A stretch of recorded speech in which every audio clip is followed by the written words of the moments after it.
Bonjour à tous. Il y a 2000 ans de ça, Dieu a détruit notre temple et nous a exilés.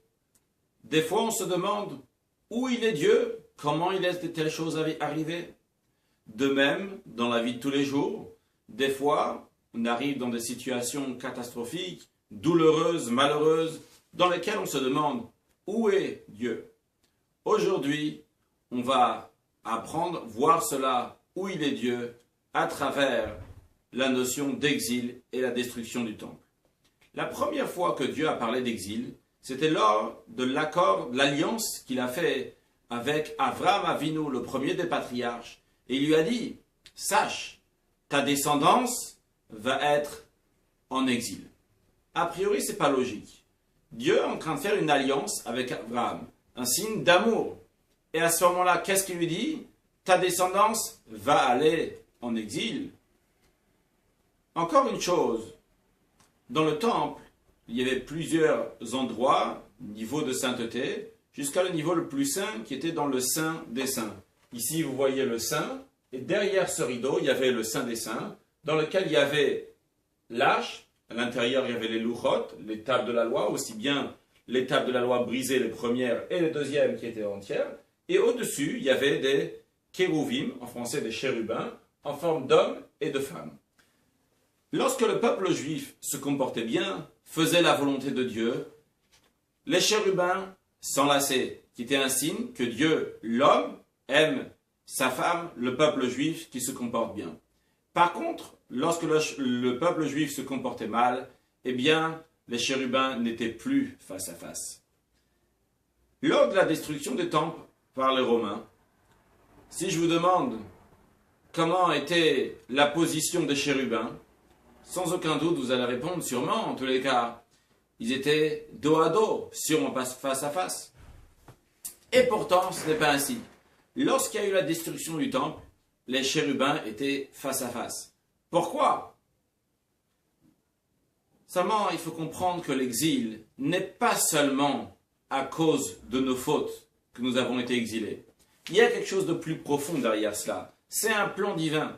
Et lorsqu'on va comprendre ce qu'il y a derrière cela, on va voir les choses de manière plus profonde et on va pouvoir comprendre qu'est-ce que représente cet exil. Imaginons un maître qui est en train d'enseigner à son élève. Il lui dit des choses extraordinaires. Mais soudainement, le maître réfléchit, il a une idée, un sujet extrêmement profond, qui est beaucoup plus fin que ce qu'il était en train de dire.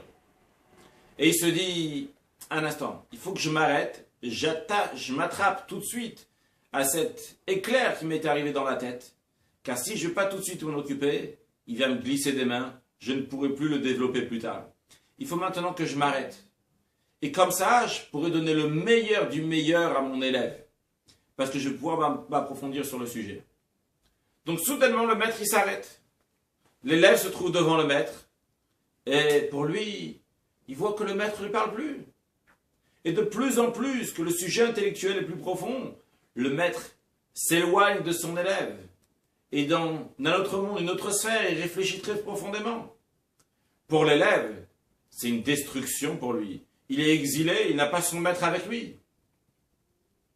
Si on regarde comme le côté de l'élève, ou bien quelqu'un de l'extérieur qui voit cette situation, il dit tiens, il y a une coupure, il y a une rupture ici, il y a peut-être même une haine, une séparation entre le maître et l'élève.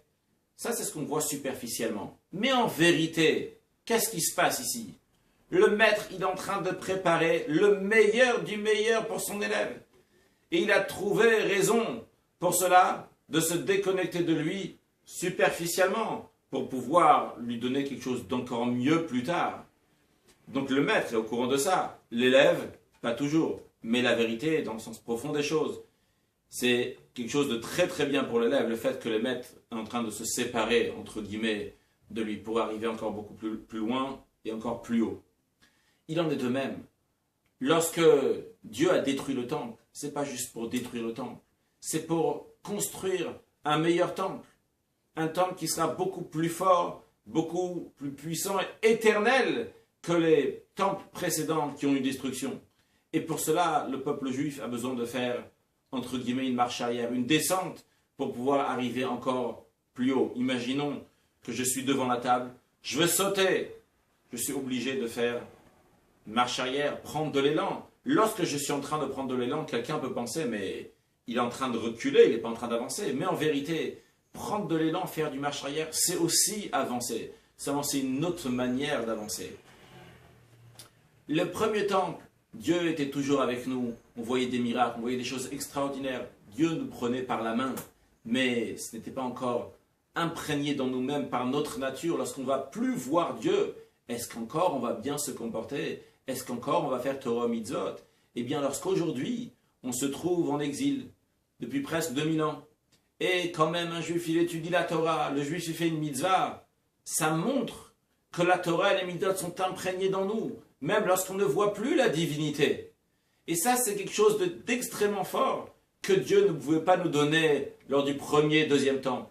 Aujourd'hui, par nos actions, on est en train de construire un troisième temple. Et nos actions qui montent sur une force éternelle, que même dans les situations les plus difficiles, nous faisons la volonté de Dieu. C'est ça qui est en train de construire un troisième temple, un temple qui sera éternel.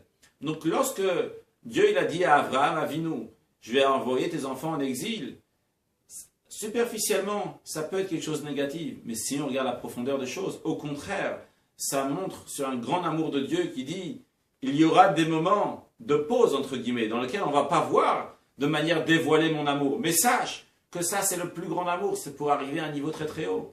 De même, lorsque il y a eu la destruction du temple, les chérubins étaient enlacés l'un à l'autre. Dieu, il montre son amour au peuple juif. C'est vrai peut-être que superficiellement, on va dire, c'est pas de l'amour, mais dans le Saint des Saints, dans l'endroit où uniquement le grand prêtre pouvait rentrer là-bas une fois par an, où là-bas on voit l'intérieur des choses, on nous dit non, c'est un grand amour de Dieu qui nous envoie en exil pour pouvoir arriver à un niveau encore plus haut. Et de même, dans la vie de tous les jours, c'est difficile, des fois on a des épreuves, mais il faut savoir que Dieu nous éprouve pour pouvoir nous amener à un niveau et une étape plus haute. Ne pas baisser les bras, prendre courage, savoir que Dieu est avec nous, il se cache de nous, mais il veut voir comment on va se comporter lorsqu'il ne nous donne pas la main et il nous donne les forces pour continuer. Mais dans les derniers instants de l'exil, on demande à Dieu qu'il nous montre de manière dévoilée toujours du bien, qu'il n'a pas besoin de se cacher, qu'on a besoin des explications intellectuelles pourquoi l'exil est bien et qu'on puisse voir très prochainement, concrètement, le troisième temple reconstruit à Yerushalayim. Une excellente journée.